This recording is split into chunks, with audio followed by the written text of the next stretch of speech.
Hello प्यारे बच्चों। तो बेटा कैसे हैं आप लोग? उम्मीद है कि आप सब खैरियत से होंगे। जैसा कि आप लोग जानते हैं ईएमआई एंड एसी हमारा चैप्टर था।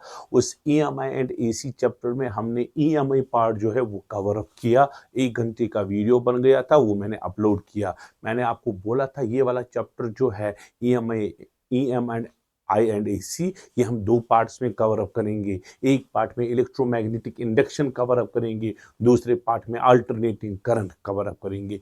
पहला पार्ट ईएमआई पे वो हमने कवर अप किया। आज का जो पार्ट है प्यारे बच्चों एसी पार्ट पे होगा।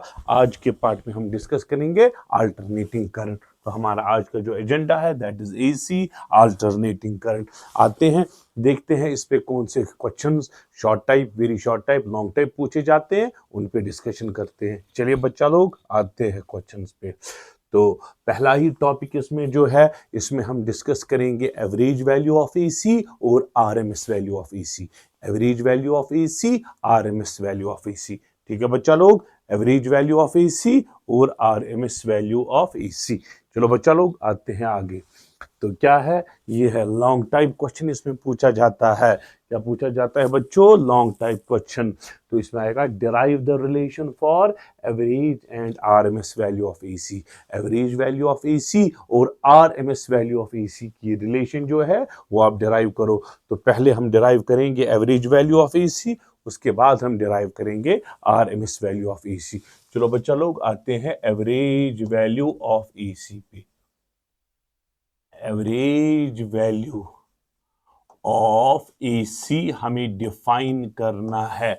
एवरेज वैल्यू ऑफ एसी, ठीक है, और इसकी रिलेशन हमें डिराइव करनी है।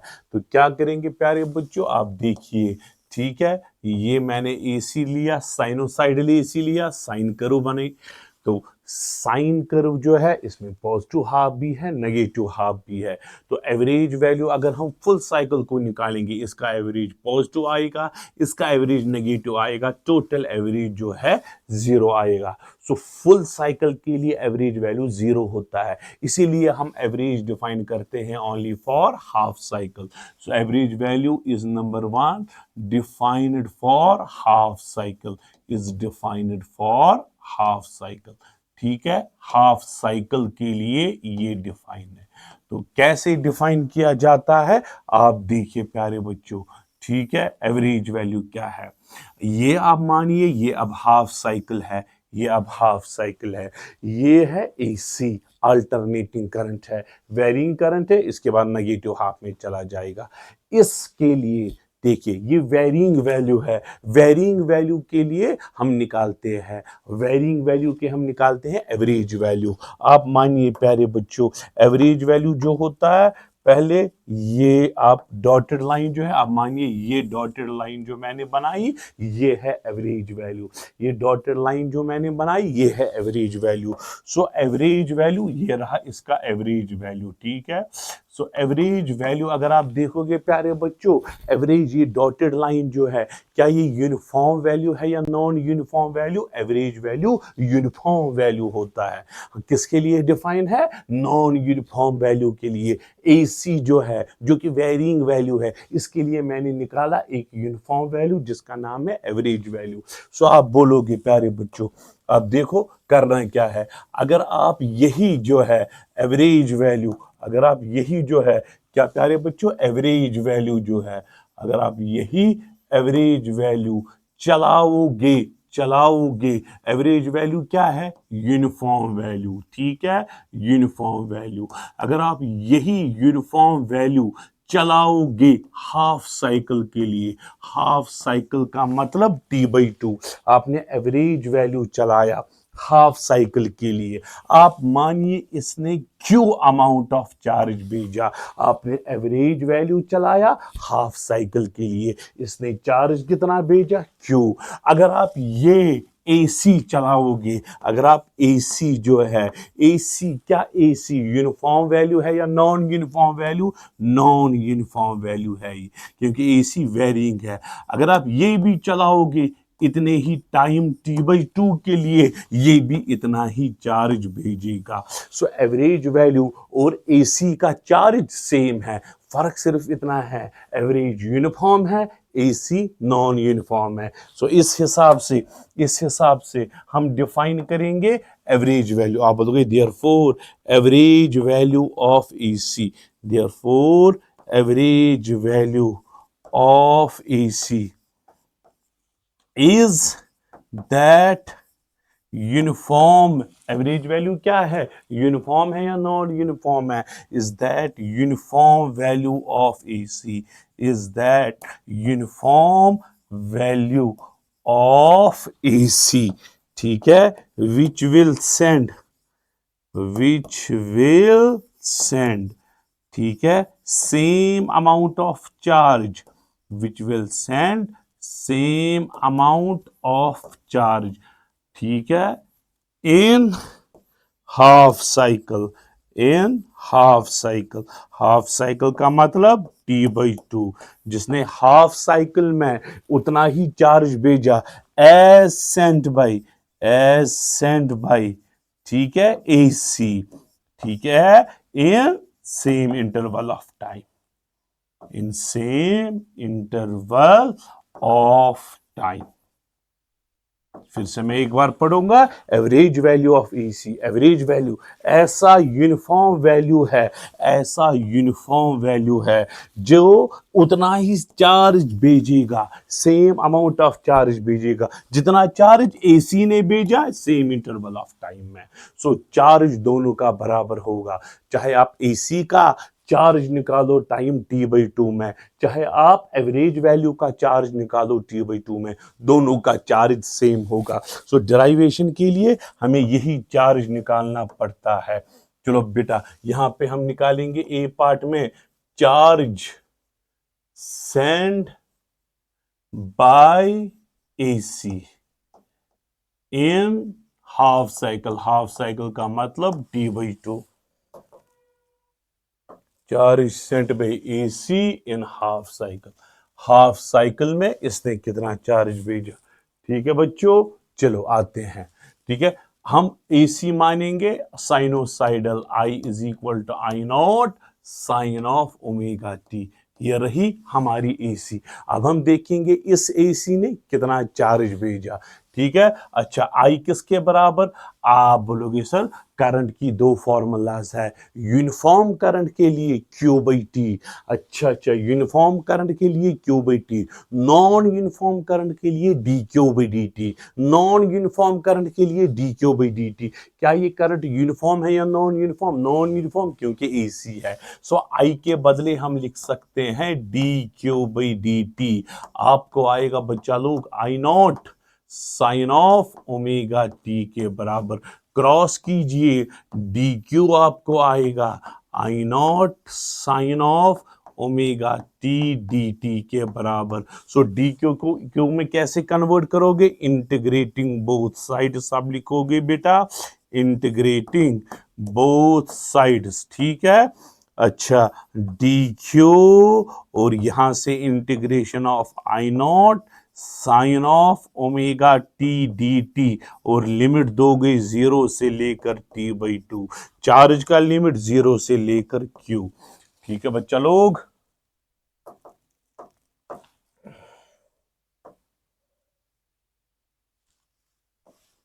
चलो बच्चों जरा ये dQ की इंटीग्रेशन क्यों, dQ की इंटीग्रेशन क्यों, I0 बाहर आया, I0 साइन की इंटीग्रेशन, साइन की integration minus cos omega T, internal differentiation omega divide में आएगा, इंटीग्रेशन में तो इंटरनल डिफरेंशिएशन डिवाइड होती है, कहां से कहां, 0 से लेकर t/2, ठीक है बच्चा लोग। तो चार्ज Q कितना आया, आपने लगाया -I0/ओमेगा, अच्छा ये cos of omega, small T का बड़ा वैल्यू t/2 माइनस कॉस 0, यही आया बच्चों, बिल्कुल बिल्कुल बिल्कुल यही। Q आपको आएगा -I0/ओमेगा, ठीक है, कॉस ऑफ ओमेगा का वैल्यू 2 पाई बाई टी/2 माइनस कॉस 0। टी के साथ गया, टू के साथ गया। क्यू नॉट का वैल्यू आया -I0 divided by omega. Cos pi -1, cos 0 1, so -2 Q आपको आएगा। -2 माइनस के साथ ट्वाइस I0, ओमेगा का वैल्यू 2 पाई बाई टू गया। क्यू आपको आया I0 × T divided by pi. ये आपको क्यू का वैल्यू आया। ये आपने चार्ज निकाला कितने टाइम में? T/2 टाइम में। So this is charge in time T/2 में इतना चार्ज। नोट डाउन कीजिए बच्चों, नोट डाउन कीजिए।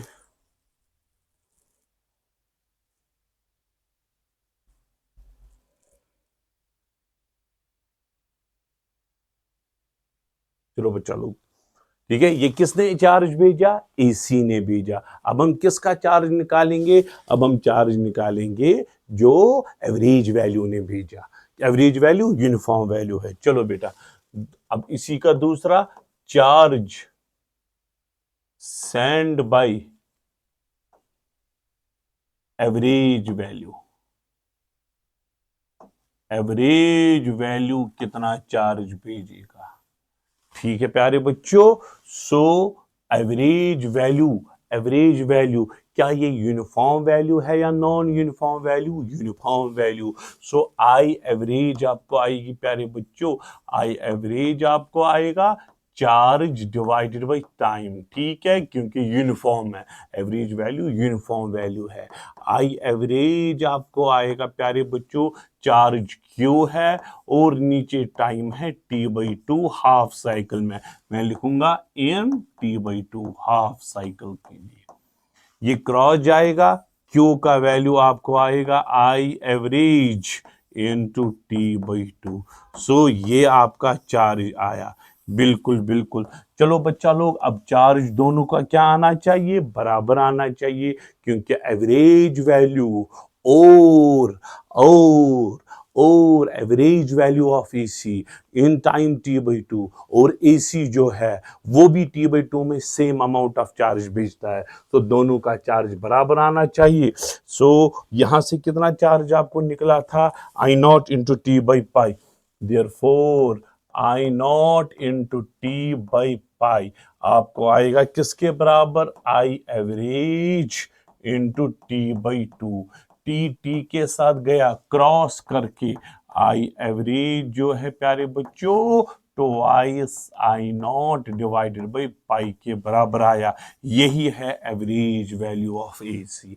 अगर आप पॉइंट्स में निकालना चाहते हो, 2 को पाई से डिवाइड करो, आई एवरेज आपको आएगा 0.637 टाइम्स I0। ठीक है, परसेंटेज में निकालना चाहोगे 63.7% ऑफ I0। तो ये है आई एवरेज की डेरिवेशन। सो हमने पार्ट नंबर 1 में डिफाइन किया एवरेज वैल्यू ऑफ एसी। क्या डिफाइन किया बच्चों? Average value of AC. अब हम डिफाइन करेंगे RMS वैल्यू ऑफ एसी। कौन सा वैल्यू ऑफ एसी? RMS। अब नोट डाउन कीजिए ये।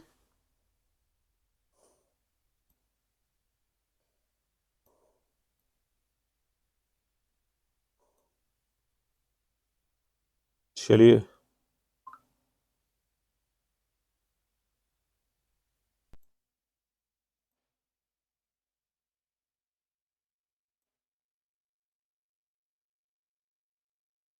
हेलो। ठीक है बेटा, ठीक है, आवाज ठीक आ रही है? चलिए बच्चा, चलिए बच्चा, अब हम डिफाइन करेंगे बच्चों RMS value of AC. RMS value of AC. ठीक है, RMS वैल्यू ऑफ एसी हमें डिफाइन करना है। तो आप देखिए प्यारे बच्चों, एवरेज वैल्यू में चार्ज हमने इक्वेट किया, RMS वैल्यू में क्या इक्वेट करना पड़ेगा? देखिए प्यारे बच्चों, आप एसी चलाओ, ठीक है, एसी को चलाओ, लेकिन इस बार आप चलाओ फुल साइकिल के लिए। फुल साइकिल का मतलब टाइम टी के लिए। ये ठहरा प्यारे बच्चों इस तरह से एसी, यहां भी चलाओ यहां भी चलाओ, फुल साइकिल में एसी चलाओ। जब आपने पॉजिटिव हाफ ऑफ एसी चलाया, अगर आपने रेजिस्टेंस आर, ये एक रेजिस्टेंस आर है, इसके through positive half of AC चलाया, हीट रिलीज होगी। ठीक, जब नेगेटिव हाफ आएगा, रिवर्स डायरेक्शन में आएगा, उस टाइम भी हीट लिबरेट ही होगी, एब्जॉर्ब नहीं होगी, लिबरेट। चाहे ये वाला हाफ हो, ये वाला हाफ, हीट रिलीज होगी। ठीक, एसी आपने चलाया फुल साइकिल में एक रेजिस्टेंस आर के थ्रू, वहां से हीट एच जनरेट हुई। ठीक है, अब क्या किया प्यारे बच्चों, अब ये जो आर एम एस वैल्यू है, कौन सा वैल्यू है, आर एम एस वैल्यू। ठीक है, ये भी चलाओ आप फुल साइकिल के लिए, फुल साइकिल के लिए। ठीक है, ये भी रिलीज करेगा सेम अमाउंट ऑफ हीट। फर्क सिर्फ इतना, एसी जो है ये वेरिएबल वैल्यू है। ठीक है, आर एम एस वैल्यू जो है ये यूनिफॉर्म वैल्यू है। ठीक है, ये फर्क है।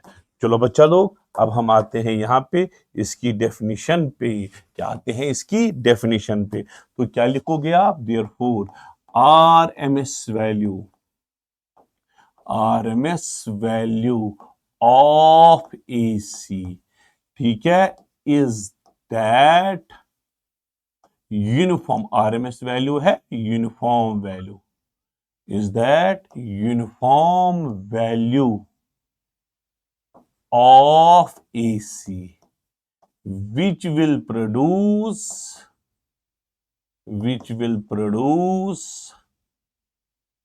same amount of heat, which will produce same amount of heat in full cycle, in full cycle T, ठीक है, as produced by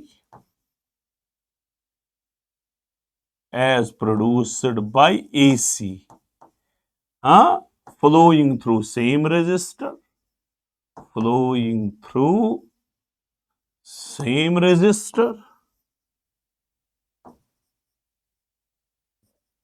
in same interval of time, in same interval of time। यानी कि आपने दोनों को heat equate करना है।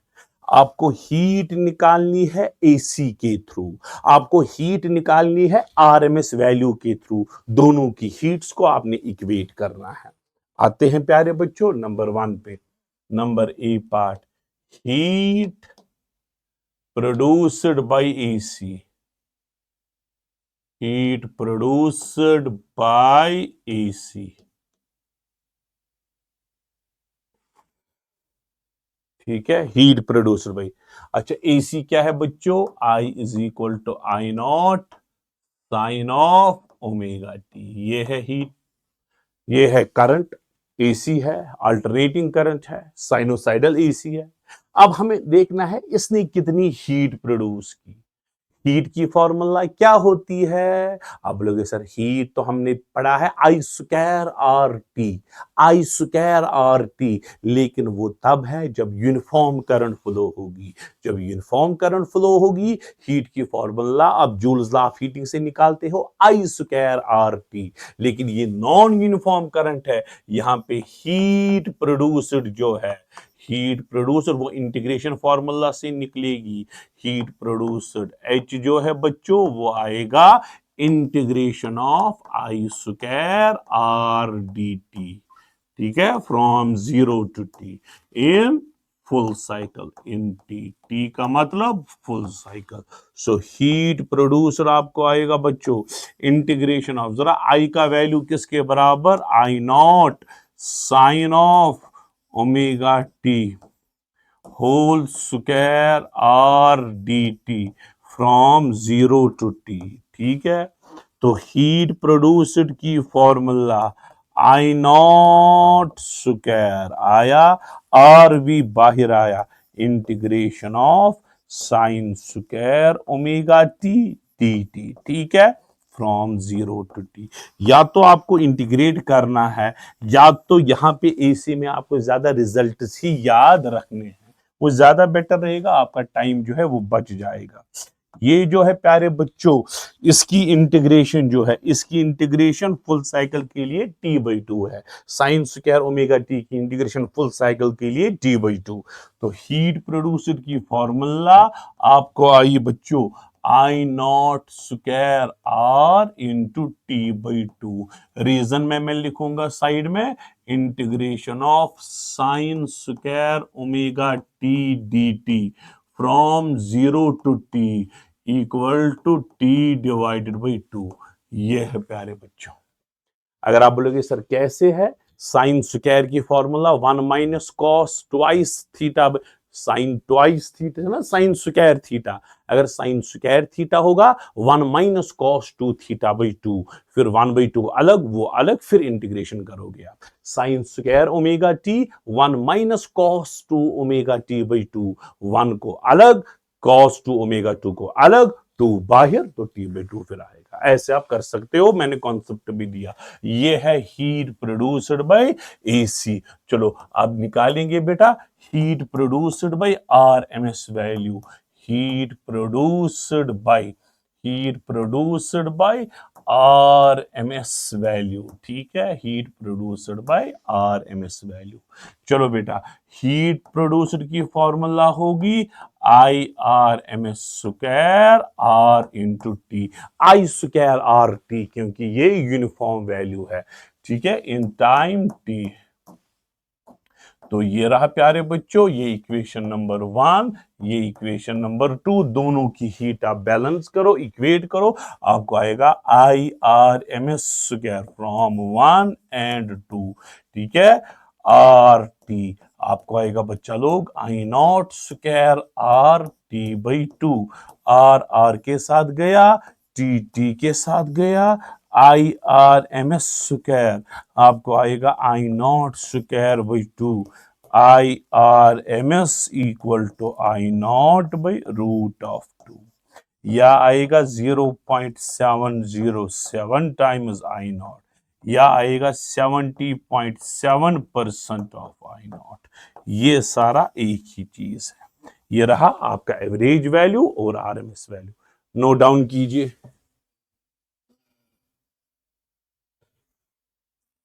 Note down कीजिए बच्चा लोग।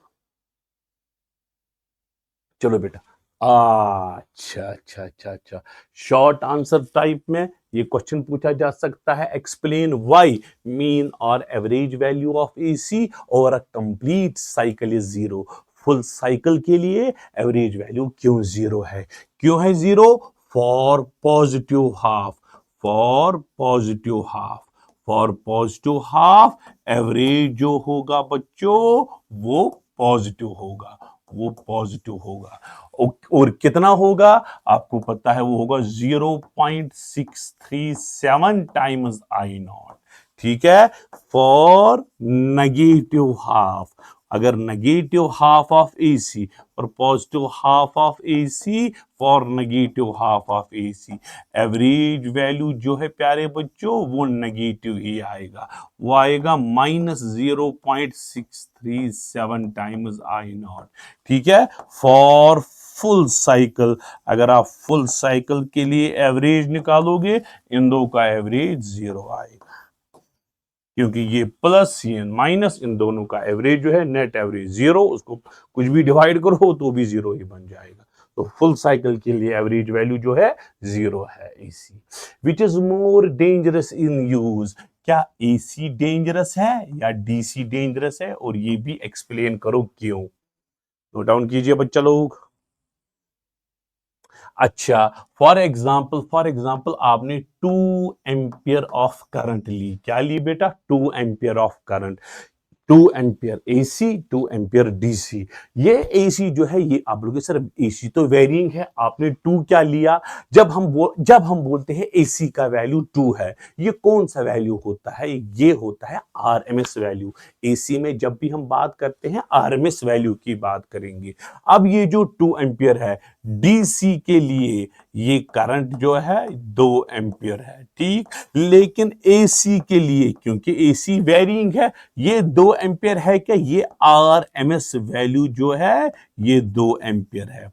जब आरएमएस वैल्यू 2 एम्पियर, क्या एसी का वैल्यू से, क्या एसी का वैल्यू 2 से ज्यादा हो सकता है? आरएमएस वैल्यू तो 2 है। जब हमने 2 एम्पियर बात की, ये तो ऑब्वियसली बात होगी आरएमएस वैल्यू की बात। क्या अब वैल्यू इससे ज्यादा बढ़ेगा? आप देखेंगे आरएमएस वैल्यू होता है प्यारे बच्चों I0/√2। अभी तो निकाला I0/√2, अभी तो निकाला I0/√2, I0/√2। सो हाय हाय, इसका वैल्यू आपको आएगा 2 के बराबर। I0 आपको आएगा 2√2 के बराबर। जब हम बात करेंगे 2 एम्पियर ऑफ करंट की, 2 एम्पियर ऑफ करंट की बात करेंगे, ये 2 एम्पियर डीसी का होगा, लेकिन 2 एम्पियर होगा IRMS वैल्यू। हाँ हाँ, for AC, this value, for AC, the maximum value,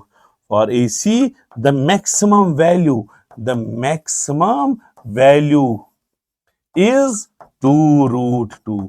ये वैल्यू तो आरएमएस वैल्यू था, लेकिन मैक्सिमम वैल्यू 2√2 है। अब दोनों में से कौन बड़ा, 2 एम्पियर डीसी या 2√2 एम्पियर एसी का मैक्सिमम वैल्यू? एसी का मैक्सिमम वैल्यू 2√2 है, जिसको हम पीक वैल्यू भी बोलते हैं। पीक वैल्यू ऑफ, कंक्लूजन क्या निकला, peak value of AC is greater than for same amount of peak value of DC। अगर हम means for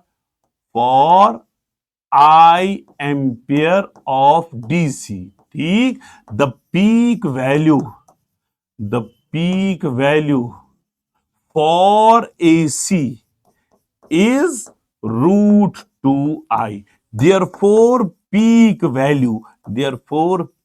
value of AC is greater than peak value of DC। Peak value, DC में तो वैसे peak value नहीं है, DC में तो वैसे एक ही वैल्यू है। पीक वैल्यू ऑफ डीसी जो है, पीक वो तो एक ही वैल्यू है, लेकिन एसी का पीक वैल्यू जो है वो ज्यादा है डीसी से। Therefore AC is more dangerous, than DC. Reason बोलोगे क्यों? क्योंकि पीक वैल्यू ऑफ एसी जो है ज्यादा होता है डीसी के वैल्यू से, इसीलिए वो ज्यादा डेंजरस है। शॉर्ट टाइप क्वेश्चन, ये बड़े ट्विस्टेड क्वेश्चन होते हैं। चलो बेटा, अब नेक्स्ट आएगा रिएक्टेंस की बात होगी। इंडक्टिव रिएक्टेंस और कैपेसिटिव रिएक्टेंस किसको बोला जाता है? इंडक्टिव रिएक्टेंस और कैपेसिटिव रिएक्टेंस किसको बोला जाता है, इसके बारे में बात होगी। Explain the term inductive reactance. ठीक है, इंडक्टर, आप ये मानिए प्यारे बच्चों, ये एक इंडक्टर है, ये रेजिस्टर नहीं, इंडक्टर एल है। इसके थ्रू हमने एसी चलाया। क्या चलाया बच्चों? एसी। तो ये इंडक्टर जो है ये अपोजिशन दिखाता है to the flow of AC. उस अपोजिशन का नाम इंडक्टिव रिएक्टेंस। रेजिस्टेंस अगर अपोजिशन दिखाएगी उसको बोलते हैं रेजिस्टेंस। रेजिस्टर अगर अपोजिशन दिखाएगा that is called as resistance. लेकिन मैं यहां पे लिखूंगा the opposition offered by inductor to the flow of AC through it is called inductive reactance.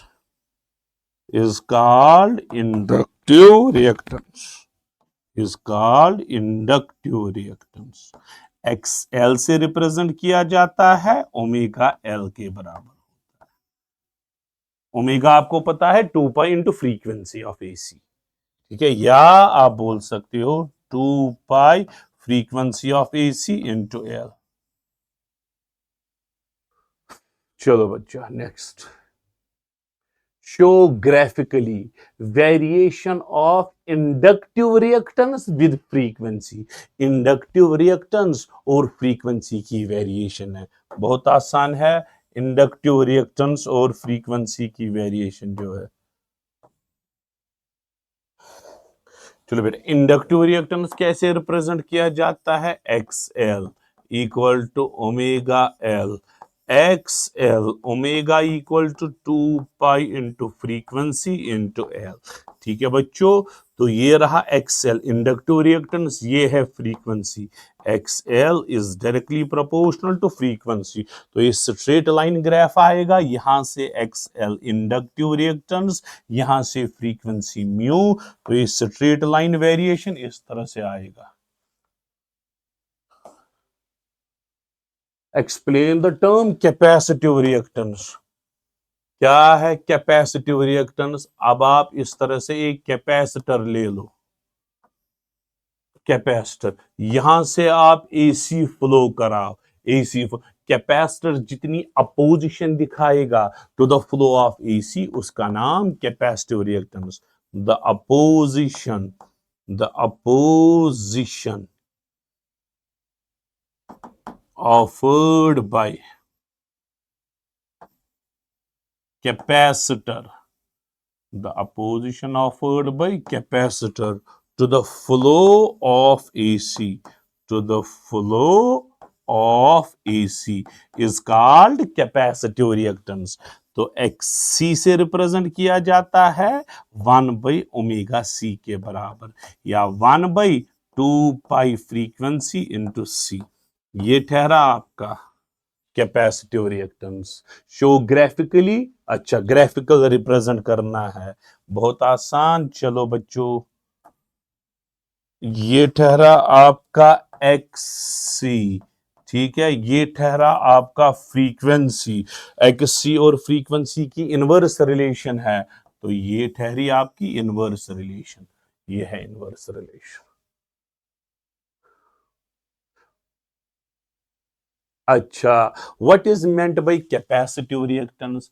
Capacitive reactance की डेफिनेशन क्या है, वो तो अभी हमने लिखी, यहां पे कुछ और है, मुझे लगा ये मत यही क्वेश्चन है, नहीं। What is the capacitive reactance of a capacitor? Cap used in a circuit having DC EMF. अब हमने डीसी यूज किया, डायरेक्ट करंट यूज की, उसमें कैपेसिटिव रिएक्टेंस किसके बराबर है? जरा कैपेसिटिव रिएक्टेंस की फॉर्मूला क्या? 1/2 pi frequency into C for DC. DC के लिए फ्रीक्वेंसी 0 है, क्योंकि डीसी रिपीट होता ही नहीं है, तो जब आप 0 डालोगे एक्ससी आपको आएगा नॉट डिफाइंड, 1/0 बेसिकली। आप तो यूजुअली आप तो इन्फिनिटी बोलते हो, तो बेसिकली चलो ऐसा ही मानते हैं, एक्ससी का वैल्यू इन्फिनिटी है, basically it is not defined. चलो बेटा, अब एक्ससी का कैपेसिटिव रिएक्टेंस का वैल्यू क्या है? What is the capacitive reactance for a circuit having DC EMF? आप बोलोगे for DC, therefore for DC capacitive reactance is equal to infinity, या नॉट डिफाइंड आप लिख सकते हो। रिएक्टेंस इतनी ज्यादा है, इतनी ज्यादा है, इतनी ज्यादा है, इन्फिनिटी के बराबर, इसका मतलब है डीसी जो है वो इसको इनफिनाइट रेजिस्टेंस मिलती है जब वो कैपेसिटर के थ्रू चलता है। इसका मतलब कैपेसिटर उसको एलो ही नहीं करने देगा, इतनी रेजिस्टेंस दिखाएगा, एलो ही नहीं करेगा। ठीक है, explain capacitor blocks DC, why capacitor, explain why capacitor blocks DC and allows AC to pass through it। Capacitive reactance की फॉर्मूला बच्चों 1/2 पाई फ्रीक्वेंसी इंटू C।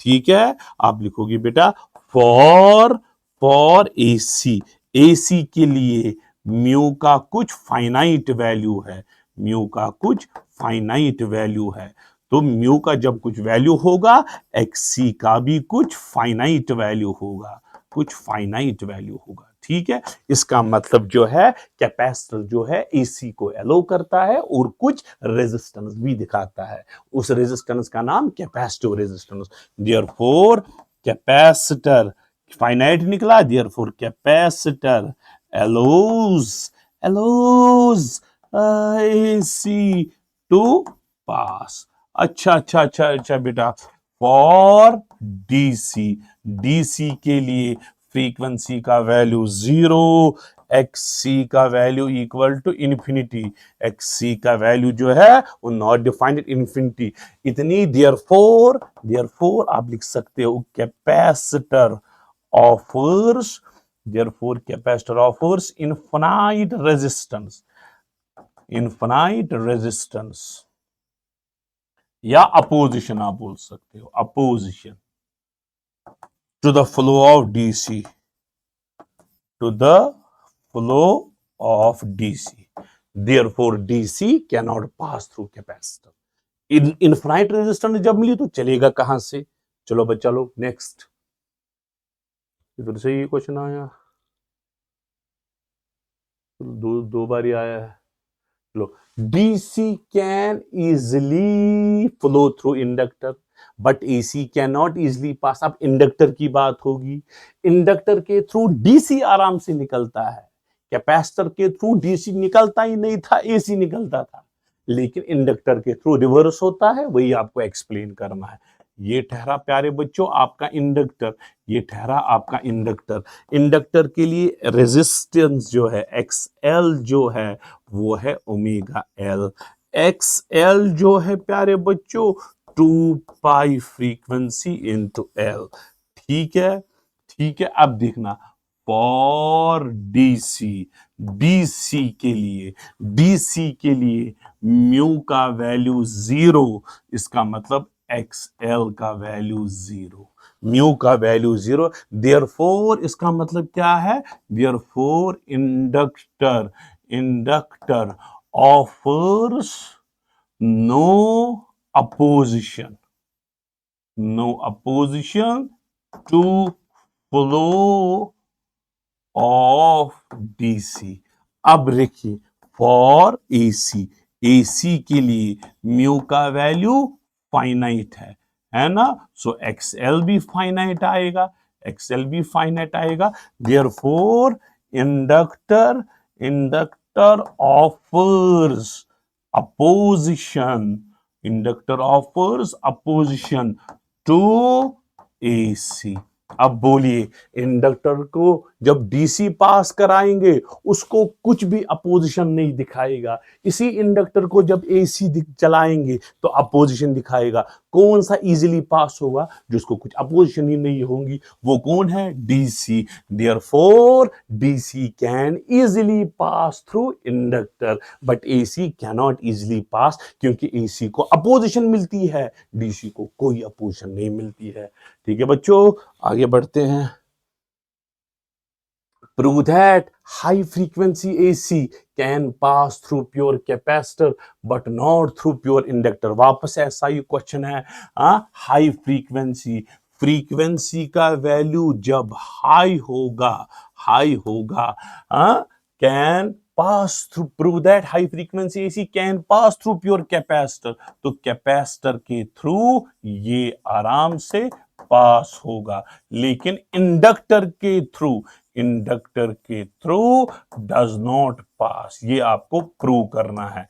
कैसे प्रूव करोगे? रीजन फिर से चलो, इंडक्टर के लिए, इंडक्टर के लिए, इंडक्टर के लिए XL का वैल्यू है ओमेगा एल, XL का वैल्यू है 2 pi frequency into L. Inductive reactance directly proportional to frequency. चलो बेटा फॉर कैपेसिटर, कैपेसिटर के लिए XC जो है one by omega C, 1/2 pi frequency into C। XC is inversely proportional to frequency. ठीक है, अब बोलिए बेटा, जितनी फ्रीक्वेंसी हाई उतनी इंडक्टिव रिएक्टेंस हाई, जितनी फ्रीक्वेंसी हाई उतनी कैपेसिटिव रिएक्टेंस कम। Therefore, therefore for high frequency, therefore for high frequency XL is more, inductive reactance ज्यादा है। ठीक है, इंडक्टिव रिएक्टेंस ज्यादा है। जब इंडक्टिव रिएक्टेंस ज्यादा है, therefore it cannot, it cannot easily pass, It cannot easily pass through inductor. Through inductor के थ्रू इजिली पास नहीं होगा, यही तो प्रूव करना है। हाँ, बट एक्सी इज लेस। जब एक्सी लेस होगा, therefore it can easily pass, therefore it can easily pass through capacitor. बहुत अच्छी बात, क्लियर है प्यारे बच्चों, यही तो हमें दिखाना था। चलो बच्चा लोग, अच्छा अब हम आएंगे एसी सर्किट्स पे। कहां पे आएंगे बच्चों? एसी सर्किट्स पे। चलो बच्चा लोग, बढ़ते हैं सर्किट्स की ओर। तो क्या है यहां पे? अच्छा, define impedance of AC circuit.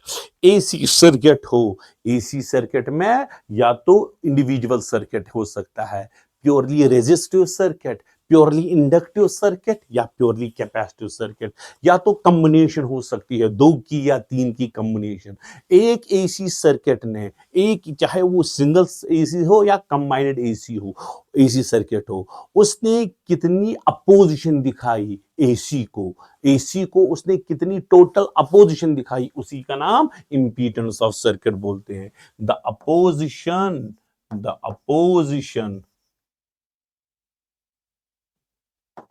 offered by circuit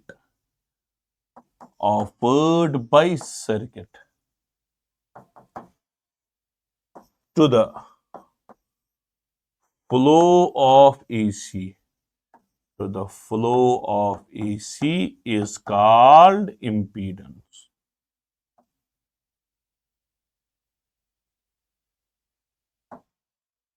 ठीक है, ये प्योरली इंडक्टिव सर्किट भी हो सकता है, प्योरली कैपेसिटिव भी, LR, CR, LCR, कुछ भी ये हो सकता है, बिल्कुल बेसिक डेफिनेशन है।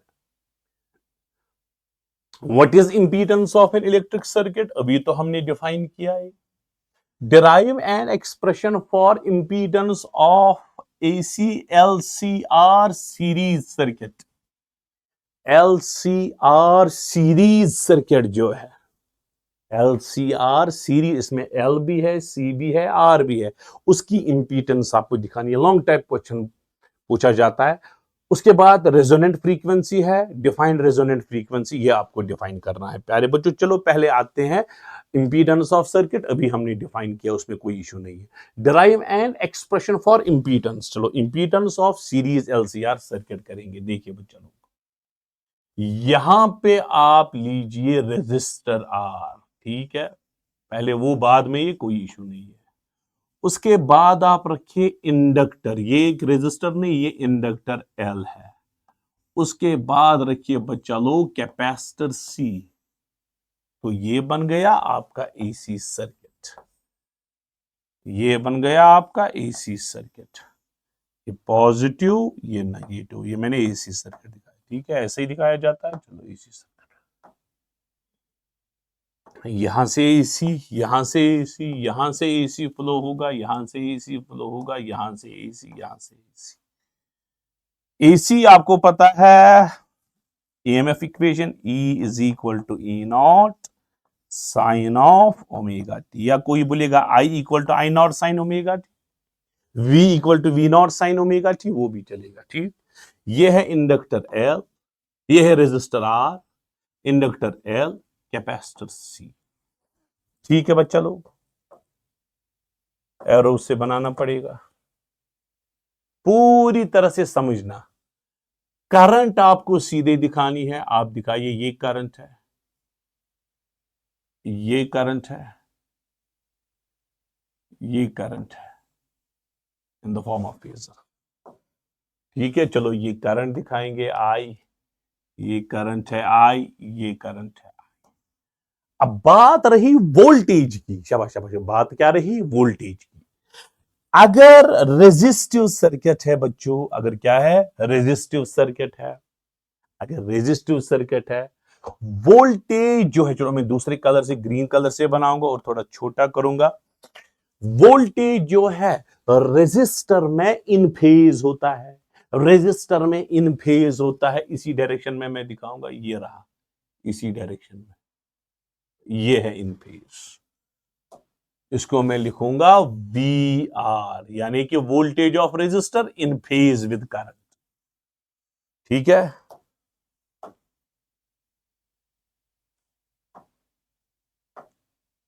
इन फेज विद करंट। चलो बेटा, इंडक्टर में वोल्टेज जो है लीड करता है करंट को बाई पाई बाई 2। अगर करंट यहां से है, वोल्टेज लीड करता है, सो वोल्टेज हम ऊपर से बनाएंगे, इस तरह से ऊपर से बनाएंगे, ये है, इसका नाम रखेंगे VL। ठीक है प्यारे बच्चों, इतना क्लियर है। अब तीसरा, प्योरली कैपेसिटिव सर्किट में, कैपेसिटर में वोल्टेज लैग करता है बाई पाई बाई 2, तो वोल्टेज जो है वो नीचे से इस तरह से बनाएंगे। ठीक है, इस तरह से बनाएंगे, इसका नाम रखेंगे BC। ठीक है प्यारे बच्चों, सो हम लिखेंगे number 1, VR is in phase with current.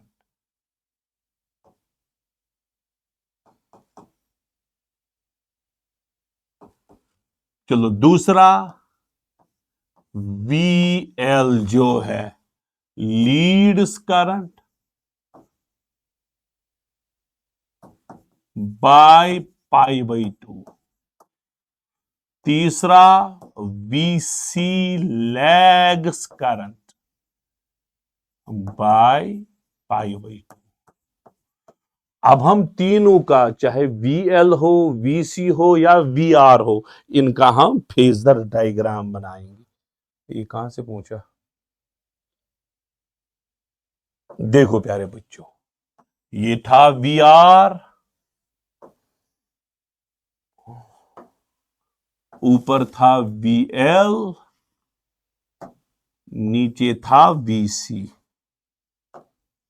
ये था VR, ऊपर था VL, नीचे है VC। ठीक है, बहुत ही आसान। नंबर 1 आपको पता है VR, VR voltage in resistance, सबको पता है VR इक्वल टू IR, और इन फेज है।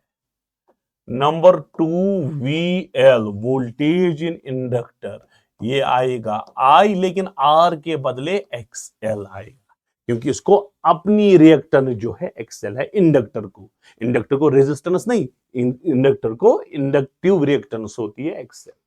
चलो प्यारे बच्चों, इसी तरह से VC वो आएगा I इंटू XC। ठीक, अब मुझे इन तीनों का रिजल्टेंट ढूंढना है। अगर आप देखोगे VL और VC ये अपोजिट डायरेक्शन में है, इनके बीच में फेज एंगल 180 है। मैं लिखूंगा VL and VC are 180 degree out of phase,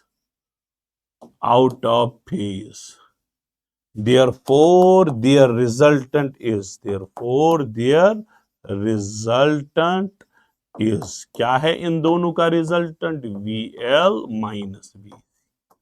इन दो का रिजल्टेंट है VL माइनस VC। आगे बढ़ते हैं। यहां से क्या आएगा बच्चों, और यहां से क्या आएगा? यहां से आएगा VR, और यहां से क्या आएगा? VL minus VC।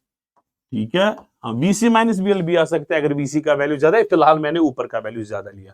अब जो फाइनल रिजल्टेंट है उसमें इन दो का रिजल्टेंट आएगा। The net resultant is the vector sum of VR and VL minus VC। ठीक है, या VR और VL माइनस VC 90 डिग्री पे है, तो इनका रिजल्टेंट जो है बच्चों वो मैं व्हाइट से दिखाऊंगा, थोड़ा आगे तो इस तरह से दिखाऊंगा। ये ठहरा इनका resultant. Therefore resultant is given by resultant voltage is given by, जरा V किसके बराबर है, अंडर रूट ऑफ, जरा किसके बराबर, VR square plus VL minus VC square, क्योंकि ये दो 90 डिग्री पे। इतना ठीक है प्यारे बच्चों। अब हम अलग अलग वैल्यू डालेंगे। V है, ये V क्या है, ये V है रिजल्टेंट वोल्टेज, इसमें रिजल्टेंट करंट और Z आएगा, Z आएगा resultant impedance, impedance of full circuit, क्योंकि ये रिजल्टेंट वोल्टेज है, इसमें रिजल्टेंट रेजिस्टेंस आप मानिए, हालांकि ये रेजिस्टेंस वर्ड सही नहीं है, I इंटू, अच्छा VR का वैल्यू आपको पता है I इंटू आर, VL का value I into XL, VC का वैल्यू I इंटू XC। चलो बच्चा लोग आप मुझे बोलिए जरा V का वैल्यू क्या आएगा, I इंटू Z, ठीक, आपको आएगा अंडर रूट ऑफ, ठीक है, VR के बदले क्या लिखोगे, I into R whole square plus VL का value I into XL minus I into XC whole square. I square के साथ आया, रूट के साथ बाहर निकलेगा, वो फिर लेफ्ट और राइट का आई कैंसल आउट होगा, Z का वैल्यू आपको आएगा under root of R square plus XL minus XC whole square.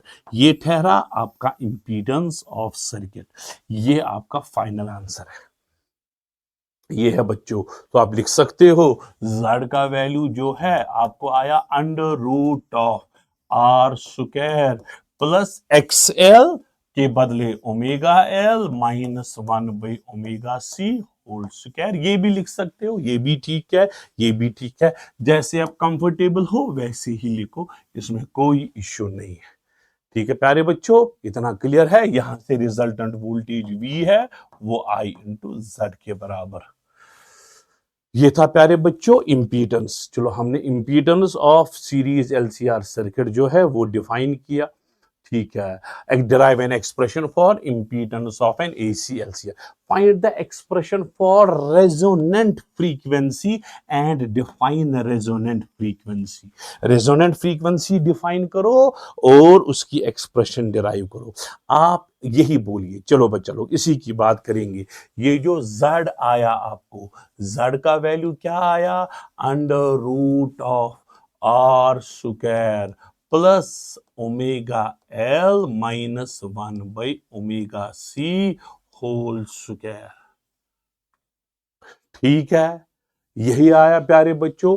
अगर आपको पावर की फॉर्मूला आपको अभी आएगा, पावर आपको आएगा V square by twice Z के बराबर, ठीक है।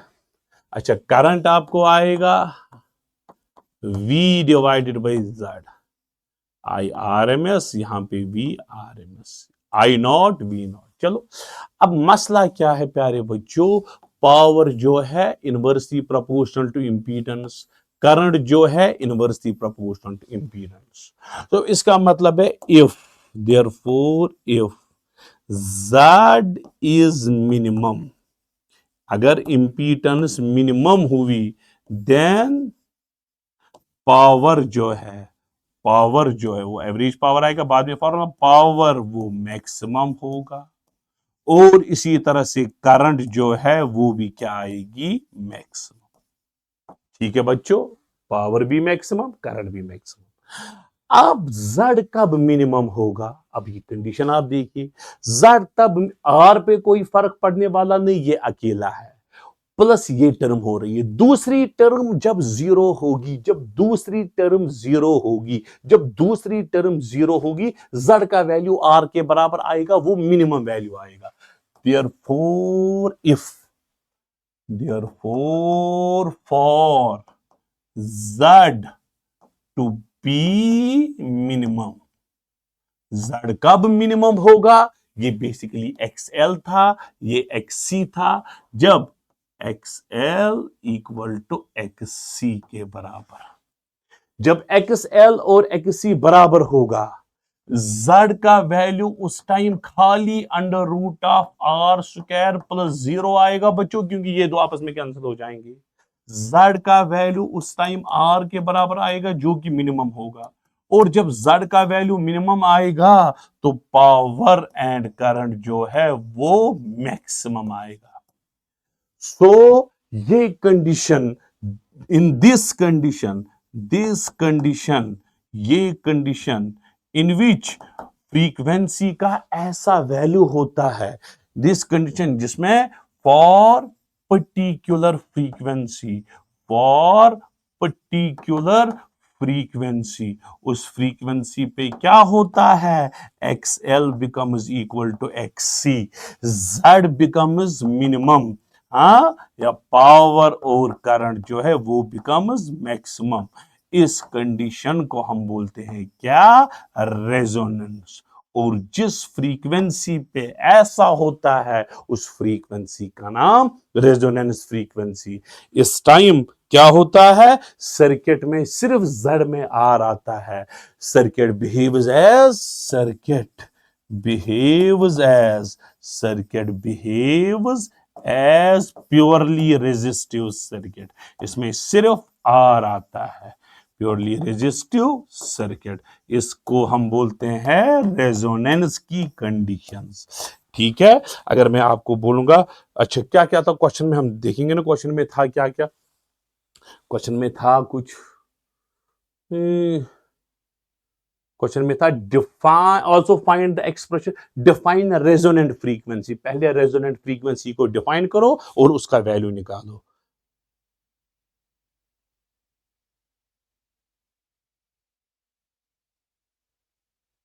चलो यहां पे देयरफॉर, हाँ, रेजोनेंट फ्रीक्वेंसी कैसे डिफाइन करोगे, रेजोनेंट फ्रीक्वेंसी आप कैसे डिफाइन करोगे, आप बोलोगे that frequency of AC, that frequency of AC, that frequency of AC at which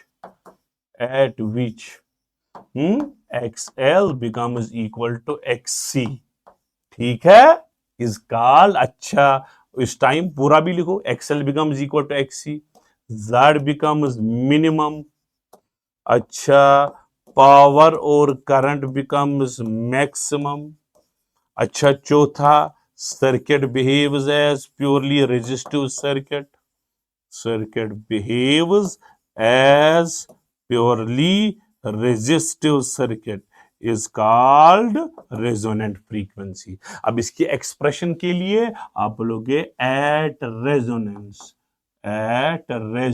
जरा रेजोनेंस के टाइम क्या होता है, XL becomes equal to XC, XL omega L, XC 1 by omega C, cross cross omega square 1 by L C, omega आपको आएगा 1 by under root of L C. चलो omega are बोलो, are से आपको पता चलेगा ये रेजोनेंस के टाइम हुआ है, omega R 2 pi into frequency आपको आएगा 1 by root L C, so frequency आपको आएगा 1 by 2 pi under root of L C, ये ठहरी आपकी रेजोनेंस फ्रीक्वेंसी।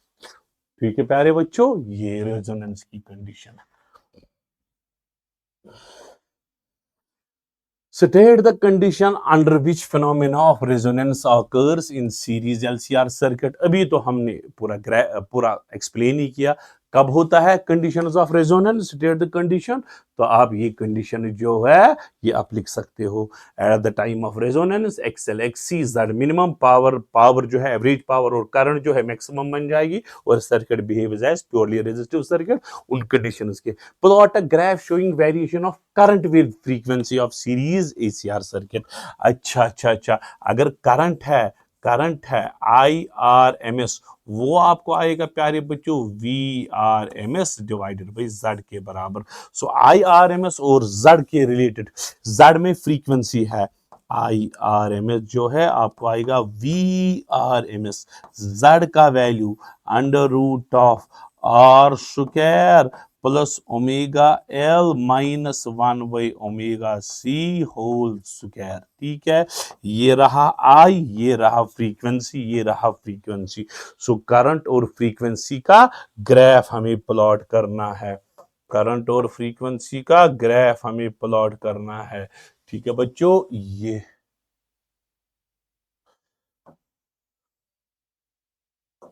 अगर आप यहां से करंट प्लॉट करोगे और यहां से फ्रीक्वेंसी ओमेगा प्लॉट करोगे बेटा, आपको ग्राफ इस तरह से कुछ आएगा। ठीक है, इस तरह से ग्राफ आएगा। ठीक है,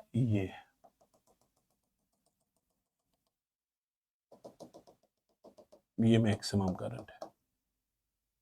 तो आप बोलोगे at low frequency, at low frequency omega, at low frequency current is less, at high frequency current is again less. High frequency पे भी करंट कम है। At a particular frequency, at particular frequency जिसका नाम है omega R, resonance frequency, current becomes maximum. So omega R पे current जो है वो मैक्सिमम बन गया। ये ग्राफ है। अच्छा, सो मैक्सिमम करंट सिर्फ एक ही फ्रीक्वेंसी पे पॉसिबल है। कोई और करंट ले लो आप, दो वैल्यूज पे पॉसिबल है। आप देखो, कोई और करंट ले लो, दो वैल्यूज पे पॉसिबल है। एक value less than omega R, दूसरा वैल्यू ग्रेटर देन ओमेगा। ठीक है, बस ये इतना ही ग्राफ बनाना था। चलो बेटा, explain the sharpness of resonance and quality factor. ठीक है, sharpness of resonance and quality factor. देखिए प्यारे बच्चों, अब रेजोनेंस में बनाऊंगा दो तीन सर्किट्स का। लेट अस सपोज एक का रेजोनेंस इस तरह से बन गया, दूसरे ग्राफ का रेजोनेंस इस तरह से बन गया, तीसरे का इस तरह से बन गया। ठीक है प्यारे बच्चों, तो बेसिकली है क्या, है क्या, ये तीसरा वाला ग्राफ जो है इसका रेजोनेंस जो है वो ज्यादा शार्प है। सो शार्पनेस ऑफ रेजोनेंस तीनों में से किसकी ज्यादा है, हम बोलेंगे इसकी ज्यादा है। तीन, so more the peak more is the sharpness of resonance. ठीक है, अब हमें डिफाइन करना है एक टर्म जिसका नाम है क्वालिटी फैक्टर। ठीक है, अब देखिए बच्चा लोग, अब देखिए बच्चा लोग, ठीक, ये आप लीजिए, ये हमने अगर पावर प्लॉट किया, यहां से हमने फ्रीक्वेंसी प्लॉट की, बराबर वैसा ही ग्राफ आएगा जिस तरह से करंट का ग्राफ आया। मैक्सिमम पावर के लिए रेजोनेंस फ्रीक्वेंसी पॉसिबल है, हाफ पावर ये है पी मैक्स, लेकिन पी मैक्स बाई टू के लिए, पी मैक्स बाई टू के लिए दो पावर्स पॉसिबल है। ठीक है, दो पावर्स, एक लेस देन ओमेगा आर, दूसरा लेस। अगर इन दो की हम डिस्टेंस मेजर करेंगे, इसका नाम है बैंड विड्थ। क्या नाम है, ये आगे आएगा, बैंड विड्थ, जो जिसका वैल्यू आर बाई एल होता है। ठीक है, तो क्वालिटी फैक्टर क्या है, quality factor, quality factor it is the ratio, एक minute,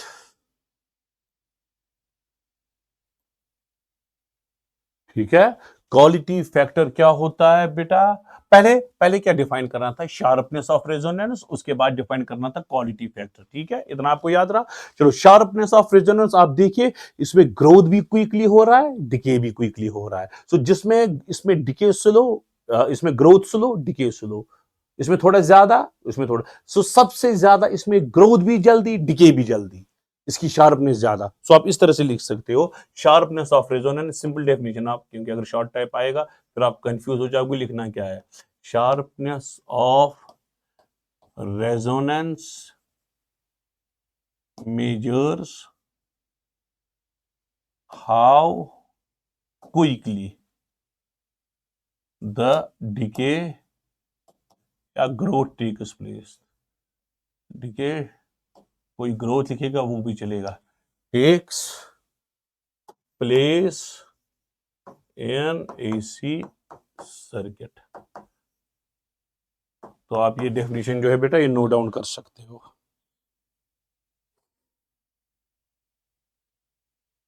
with respect to time, with respect to time भी आप बोल सकते हो।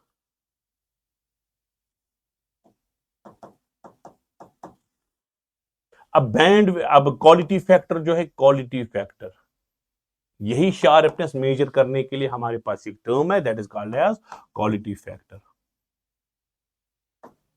ये है रेशियो, रेशियो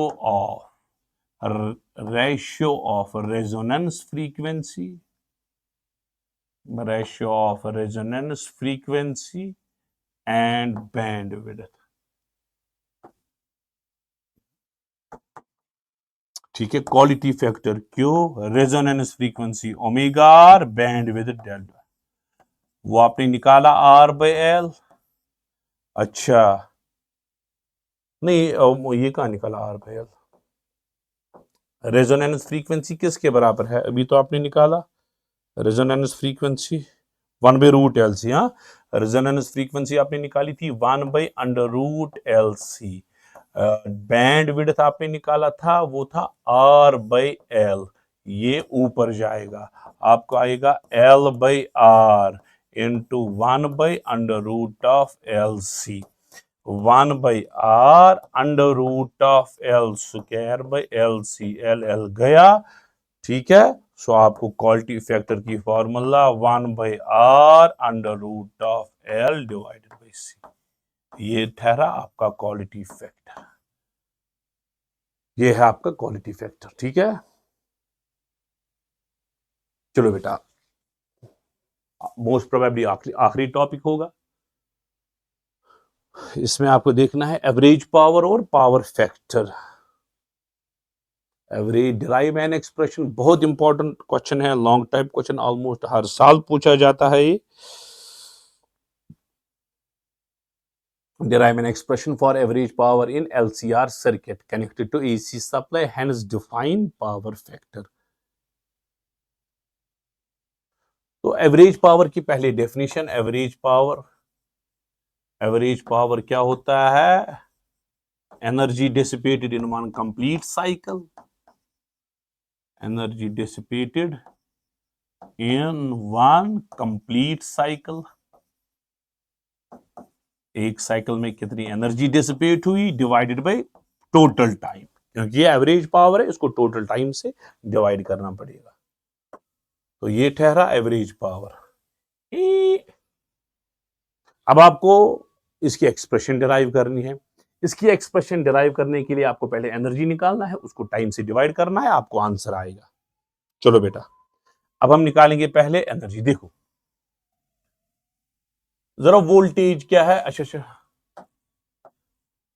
एसी सर्किट है, एसी सर्किट, जरा वोल्टेज इक्वेशन बोलो क्या है, V is equal to V0 sine of omega t. कोई लिखिएगा E0, मुझे उसमें भी एतराज नहीं है, V थोड़ी नोन टर्म है, आप जानते हो उसको, इसलिए मैंने ये यूज की।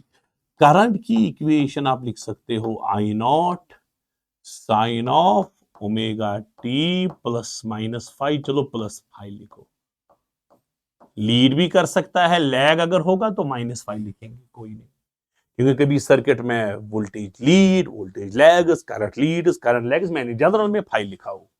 अगर हम करंट और वोल्टेज को मल्टीप्लाई करेंगे तो पावर आएगा, कौन सा पावर, इंस्टंटेनियस पावर, क्योंकि स्मॉल टी है इसमें, इंस्टंटेनियस पावर, इंस्टंटेनियस पावर।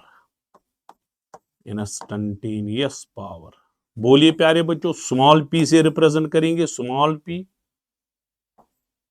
आपको समझ आएगा कि इंस्टंटेनियस पावर है, आपको आएगा करंट इनटू वोल्टेज के बराबर।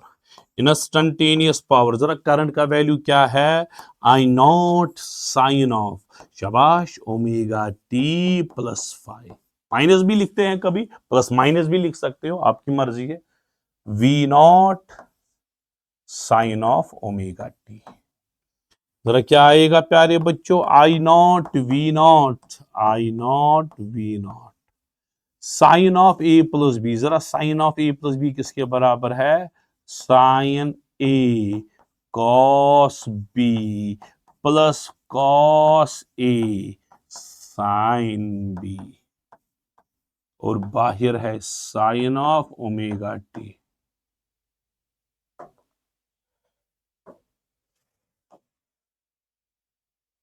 तो ये मैंने थोड़ा साइड में चढ़ाया, चलो ठीक।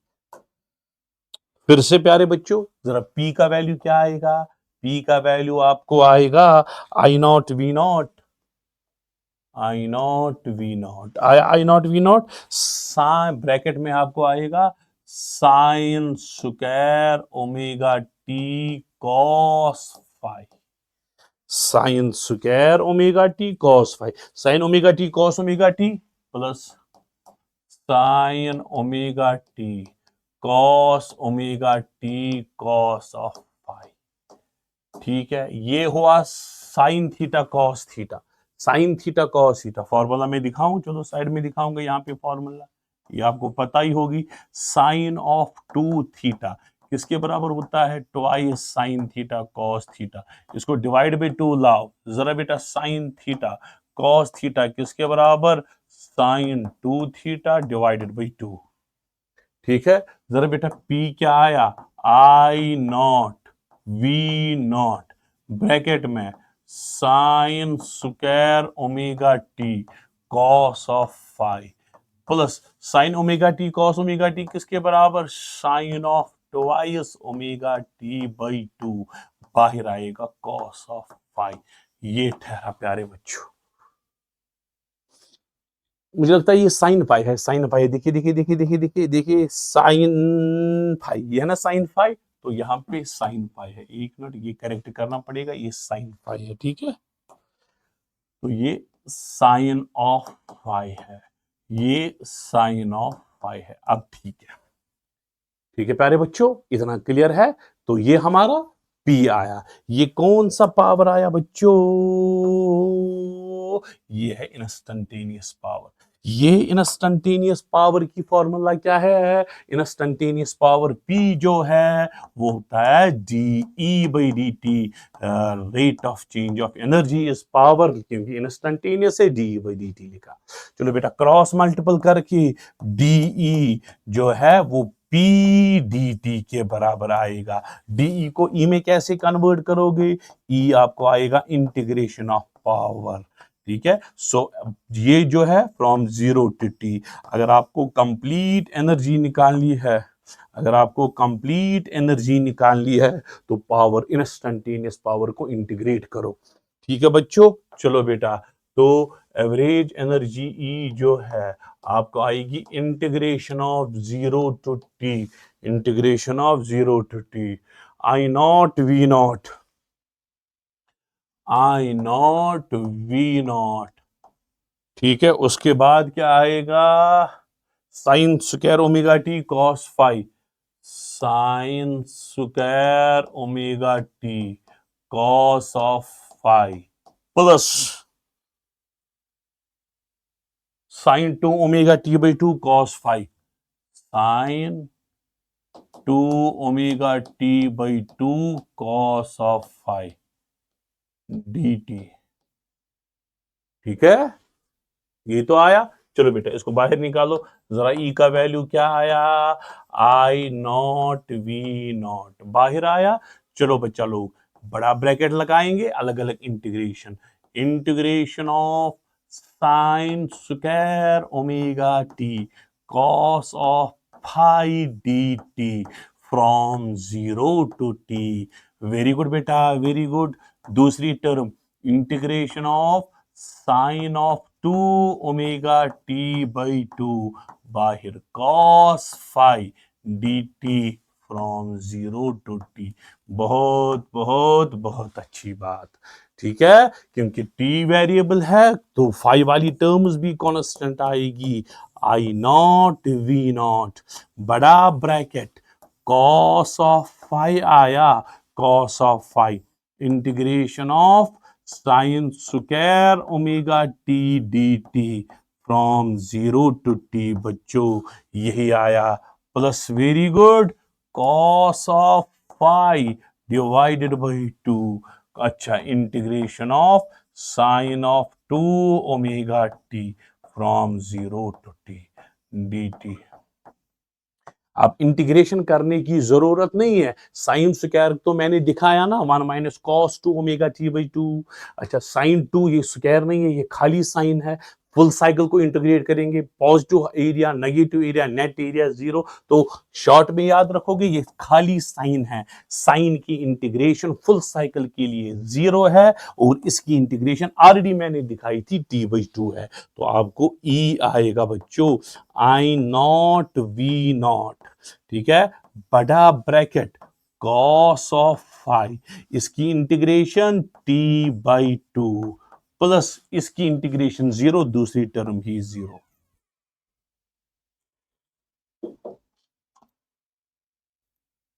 ठीक है बच्चों, तो ये आया यहां पे। आगे बढ़ते हैं, तो बड़ी लंबी डेरिवेशन है। ई का वैल्यू क्या आया, I not V naught cos phi into t/2, cos phi into t/2। इस t को नीचे लाएंगे, e/t आपको आएगा I not V naught by two, बाहर आपको आएगा कॉस ऑफ फाई। ये हुआ ना average energy divided energy per unit time, total energy by total time, यही तो ठहरा क्या, P average. So average power आपको आया एनर्जी डिवाइडेड बाय टाइम, वो किसके बराबर आया, I not V naught by two, बाहर cos of phi.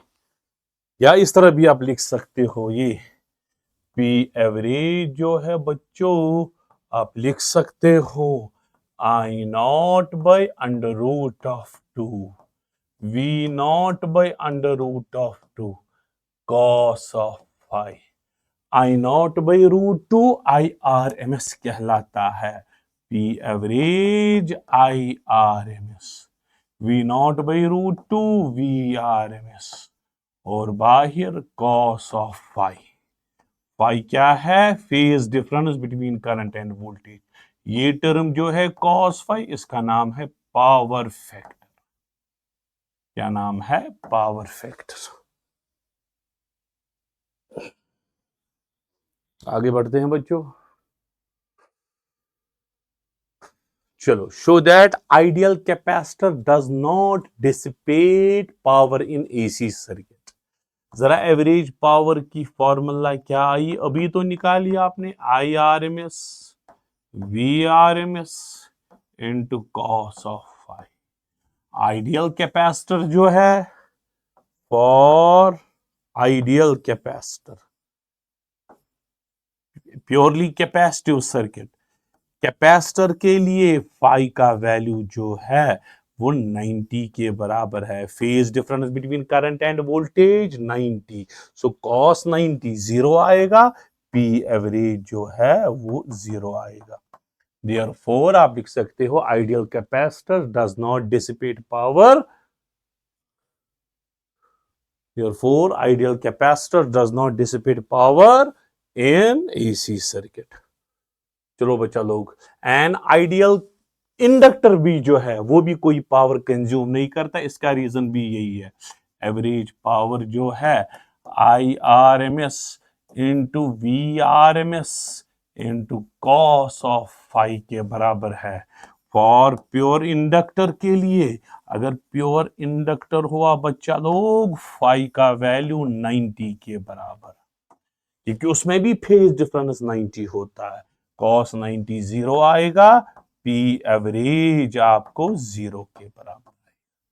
Therefore ideal inductor does not consume power in AC circuit। चलो बेटा, what is wattless current, wattless current क्या है प्यारे बच्चों, ये है current in AC circuits, AC circuits which do not consume any power, which do not consume power। AC circuits में कुछ ऐसे सर्किट्स है जिनमें करंट होती है लेकिन पावर जीरो के बराबर, for example purely inductive circuit, purely capacitive circuit, दोनों में फाई का value 90, P average equal to 0 के बराबर।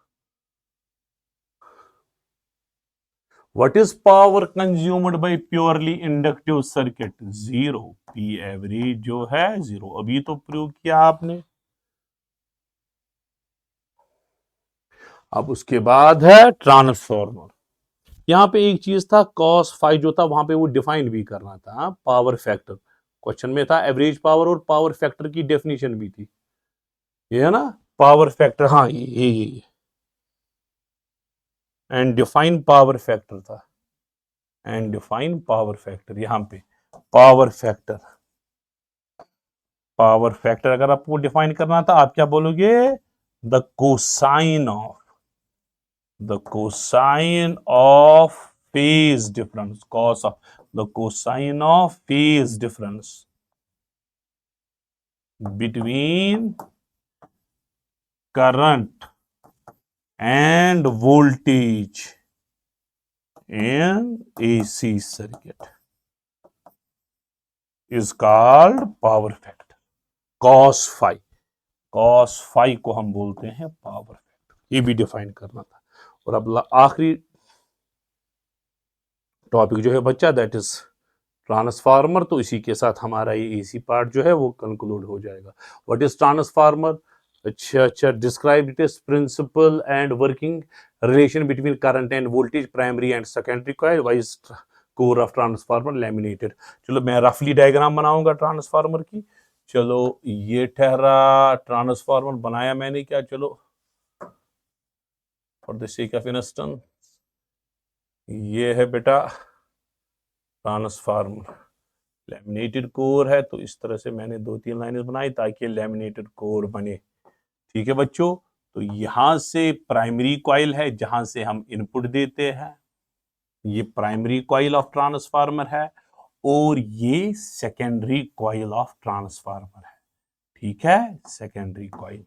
तो ठीक है, प्राइमरी पे हम इनपुट देते हैं और सेकेंडरी पे आउटपुट मिलता है। प्राइमरी और सेकेंडरी कॉइल किस फिनोमेना में होता है? म्यूचुअल इंडक्शन में। सो नंबर 1, ये किस principle? So it is based on mutual induction, mutual induction.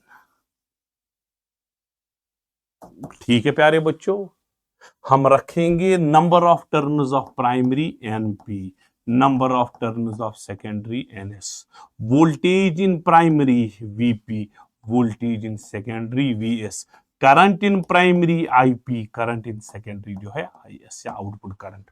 अब देखिए प्यारे बच्चों, अब देखिए, अगर number of turns of primary ज्यादा हुआ number of turns of secondary से, ठीक है, number of turns of primary जो है ज्यादा हुआ सेकेंडरी से, ठीक है। और दूसरी पॉसिबिलिटी क्या है? Number of turns of secondary ज्यादा है number of turns of primary से, इसको बोलेंगे सेटअप अप ट्रांसफार्मर। ठीक है, इसमें वोल्टेज आउटपुट ज्यादा मिलता है, इसको क्या बोलेंगे? Setup down transformer. ठीक है, इसको बोलेंगे स्टेप डाउन ट्रांसफार्मर। तो यहां पे हम वोल्टेज देते हैं, इसका फ्लक्स चेंज होता है, इसका चेंज ऑफ फ्लक्स इसमें फ्लक्स चेंज करता है, वहां से आउटपुट हमें मिलता है। तो ये था इसका प्रिंसिपल। चलो बेटा, अब मुझे बोलिए, चलो अब मुझे बोलिए प्यारे बच्चों। अच्छा, आप मुझे बोलिए from mutual inductance EMF of primary किसके बराबर? ठीक है, EMF ऑफ प्राइमरी जो है वो किसके बराबर है? EMF ऑफ प्राइमरी आप बोलोगे सर -NP dφ/dt। ठीक है, ये माइनस इनफैक्ट आएगा। चलो ठीक है, मैंने सिर्फ मैग्नीट्यूड की बात की। ठीक है, मैं अच्छा, EMF इन सेकेंडरी कितना होगा? NS dφ/dt। ठीक है प्यारे बच्चों, अब क्या होगा? या वोल्टेज VP आप लिखो, VS लिखो, मुझे उससे भी कोई एतराज नहीं है।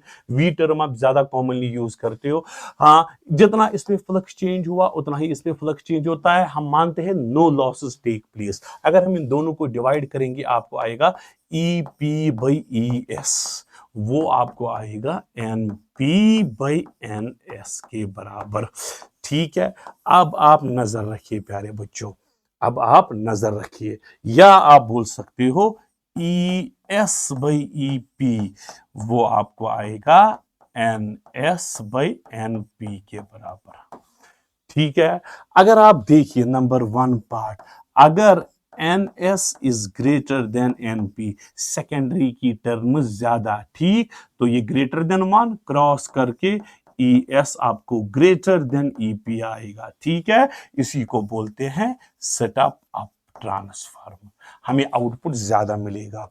अगर प्यारे बच्चों N S less than N P है, अगर N S less than N P है तो ये लेस देन वन क्रॉस करके आपको E S less than E P बन जाएगा, ये आपको आएगा सेटअप डाउन ट्रांसफार्मर। ठीक है, तो ये एक रिलेशन है। चलो इनपुट पावर आप बोलिए किसके बराबर बच्चों, input power current into voltage I P E P, output power, output power, जरा आउटपुट पावर बोलिए आई एस ई एस के बराबर। ठीक है, अगर हम 100% एफिशिएंट मानेंगे ट्रांसफार्मर को तो इनपुट आउटपुट के बराबर आपको आएगा आई पी ई पी, आपको आएगा आई एस ई एस के बराबर। ठीक है बच्चों, तो आपको आई पी बाई आई एस किसके बराबर आएगा, ई एस बाई ई पी के बराबर। ठीक है, अगर हम इन दोनों को इक्वेशन नंबर 1 और इक्वेशन नंबर 2 को कंबाइन करें, आपको क्या आया बच्चों, आपको आया, अच्छा ये इक्वेशन मान रखो, चलो ये इक्वेशन मान रखो, सेकेंडरी ऊपर रखेंगे, चलो इक्वेशन नंबर 1 ये रखो। अगर आपको ई एस बे आप लिखोगे E S by E P, आपको आएगा N S by N P, वो आपको आया I P by I S के बराबर।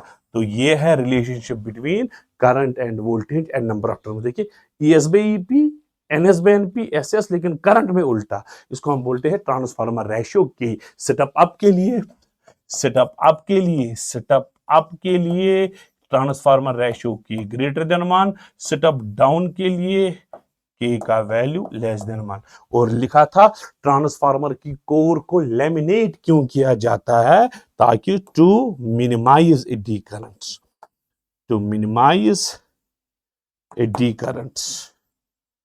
तो ये मैंने शॉर्ट प्रिसाइज गया, आप इसमें ज्यादा डिटेल में जा सकते हो तो आप खुद लिख सकते हो। तो इसी के साथ प्यारे बच्चों ये हमारा चैप्टर जो था अल्टरनेटिंग करंट, इसी के साथ अल्टरनेटिंग करंट भी कंक्लूड हो गया। मैं नेक्स्ट चैप्टर लाऊंगा, तब तक के लिए I wish you all the best.